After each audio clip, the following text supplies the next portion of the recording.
సిద్దిపేట గడ్డ హరీష్ రావు అడ్డ, దుబ్బాక గడ్డ రఘునందన్ రావు అడ్డ అన్నట్లుగా పేరుంది. అయితే గత అసెంబ్లీ ఎన్నికల్లో దుబ్బాకలో రఘునందన్ రావు ఓటమిని చవిచూశారు. సిద్దిపేటలో హరీష్ రావు గెలిచి నిలిచారు. అయితే బీజేపీ లోక్సభ ఎన్నికల్లో రఘునందన్ కి మరో ఛాన్స్ ఇచ్చి ఎంపీ టికెట్ ఇచ్చింది. దీంతో మెదక్లో జరిగిన త్రిముఖ పోరులో రఘునందన్ రావు విజయడంక మోగించారు.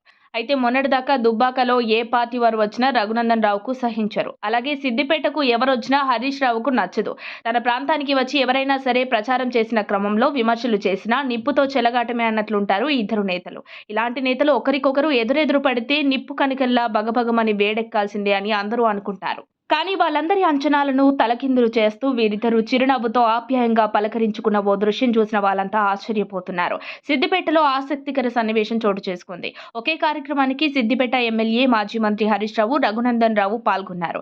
ఎంపీ ఎన్నికల తర్వాత ఇద్దరు నేతలు ఎదురుపడడంతో ఒకరికొకరు నమస్కారాలు చేసుకున్నారు. ఆప్యాయంగా పలకరించుకున్నారు. ఎంపీగా గెలిచినందుకు రఘునందన్ రావును హరీష్ రావు అభినందించారు. కాసేపు ఇద్దరు మాట్లాడుకున్నారు. అయితే అక్కడున్న వారందరికీ ఈ సన్నివేశం చూసి మొదట షాక్ తిన్నా ఆ తర్వాత అందరూ ఆనందం వ్యక్తం చేశారు.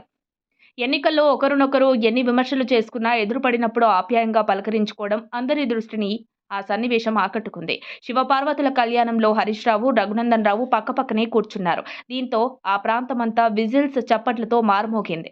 అభిమానుల సైతం ఆనందం నెలకొంది. జై హరీష్ రావు, జై రఘునందన్ రావు అంటూ నినాదాలు జరిపారు. వేర్వేరు పార్టీలో ఉన్న న్యాయ పోరాటంతో స్నేహమైన, విరోధమైన ప్రజల కోసం పోరాడతామని ఇద్దరు నిరూపించారు. ఎంపీ రఘునందన్ రావు, ఎమ్మెల్యే హరీష్ రావులను ఒకే ప్రోగ్రాంలో చూసిన వాళ్ళందరూ ఆశ్చర్యానికి గురైన ఆ ఇద్దరు నాయకులు చిరునవ్వుతో మాట్లాడుకున్న తీరు అందరినీ ఆకట్టుకుందట.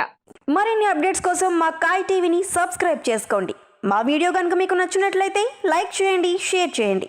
మీ విలువైన అభిప్రాయాలను కామెంట్ బాక్స్లో తెలియజేయండి.